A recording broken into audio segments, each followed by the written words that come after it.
Welcome to this video, a heartfelt tribute to my father, William Reyer Schut. This is a short story of his youth and his time during World War II, working for the Dutch underground resistance. Born on September 19, 1922, in the picturesque province of Gelderland, Apeldoorn, nestled in the heart of Holland, my father grew up in a place that would shape his resilience and courage. From his childhood days as the third son in a loving family, he was surrounded by the warmth and love that only family can provide.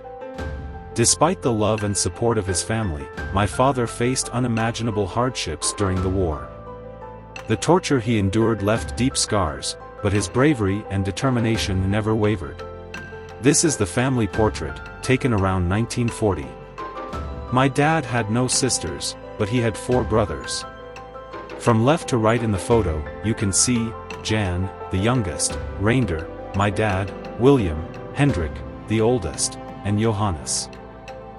In his teenage years, after school, he worked in his father's warehouse where they bottled a variety of wines imported from France.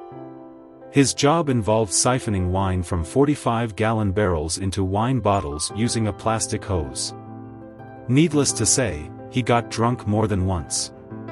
In 1941, at the age of 19, during the first year of World War II, his father used his connections to secure him a better job with the Netherlands Railway Police. After completing their training program, he began working in the northern province of Friesland, near the city of Leeuwarden. This involvement included finding secret hiding places for Jews and Allied pilots whose planes had been shot down. Additionally, he participated in various sabotage activities such as blowing up railway tracks and stealing provisions for other underground resistance workers. He also pretended to be the father of a woman pretending to be pregnant, delivering stolen food stamps to Jews and Allied soldiers in hiding.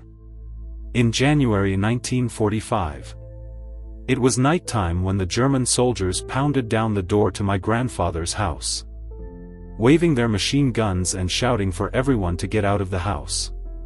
Henny, a lady delivering stolen food stamps and my dad's future wife, was sleeping upstairs at the time.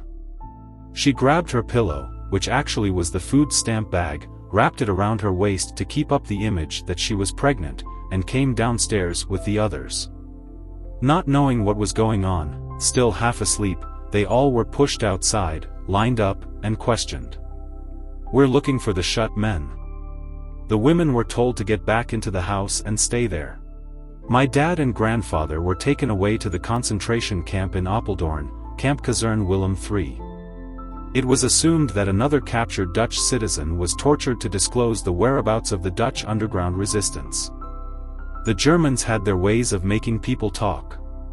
Dad and Opa were placed in separate prison cells, with Dad in cell number 11. He vividly recalled those harrowing times, stating that every day, a prisoner was taken away, some never to return. They had a secret cough or sound to let each other know they had been returned to their cell. If you called out, you were shot. Prisoners were marched into the courtyard daily, heads down, no talking aloud, walking in a circle while the cells were hosed down as there were no toilets. Disobedience meant being shot on the spot. Both Dad and Opa endured brutal torture as the SS tried to force them to reveal the locations of the underground hiding spots. One of the horrific methods they used was driving steel nails under his fingernails. This left him with deformed fingernails for the rest of his life, a painful reminder of his bravery and the suffering he endured. Even at 81, when he passed away, those deformed fingernails bore witness to his incredible strength and resilience. On April 2, 1945, they were released and sent home, just days before Canadian troops entered Apeldoorn and liberated Holland from Nazi rule. Out of the 56 prisoners who were there with them, only 4, including my dad and his father, survived. The bodies of the others were found 3 weeks after the war ended, in a bush 5 kilometers from the camp. After the war, Dad returned to his old job, working for the Dutch Railway. In 1947, he married the lady who was carrying the food stamps. They had 2 sons born in Holland and 1 daughter, born in Canada. The prison was preserved as a World War II memorial. His name, along with the other prisoners, is inscribed on a plaque on the wall of the building. Just a footnote: about 20 years after the war, the German government acknowledged the torture of Dutch citizens during the occupation and provided my father with a lifetime war pension for the torture and mental trauma he endured.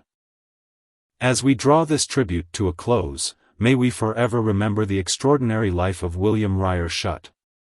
His courage, resilience, and unwavering spirit in the face of unimaginable adversity stand as a testament to the strength of the human spirit. His story is not just one of a war hero, but of a loving father and a man whose legacy of bravery continues to inspire us all. Thank you for watching and honoring the memory of my father, a true unsung hero of the Dutch underground resistance.